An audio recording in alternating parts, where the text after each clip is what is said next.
بسم اللہ والصلاة والسلام علی رسول اللہ وعلی آلہ وصحبہ اجمعین۔ یہ حدیث مبارکہ جو میں بیان کرنے لگا ہوں، اگر کوئی بندہ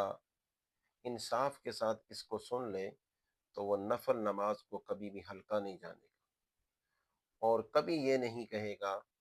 کہ یہ ایک فالتو چیز ہے، اس کا کوئی فائدہ نہیں ہے۔ یہ ترمذی شریف کے اندر آقا علیہ الصلوۃ والسلام سے ایک روایت کی گئی ہے کہ آپ سرور کائنات صلی اللہ علیہ وسلم نے سب سے پہلے تو یہ فرمایا کہ پہلے پہلے قیامت کے دن بندے سے جس چیز کا حساب ہوگا وہ نماز ہے۔ فرمایا اگر یہ درست ہوا کام تو وہ بندہ فلاح پا جائے گا، نجات پا جائے گا، اور اگر فرمایا اس میں فساد ہوا تو پھر وہ بندہ جو ہے وہ کامیاب نہیں ہوگا بلکہ ناکام ہو جائے گا اور خسارے میں پڑ جائے گا۔ اس کے بعد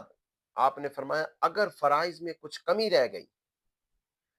تو اللہ رب ذوالجلال فرمائے گا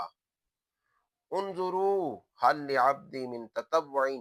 دیکھو کیا میرے بندے کے پاس کوئی نفل ہے، کوئی نفل نماز ہے؟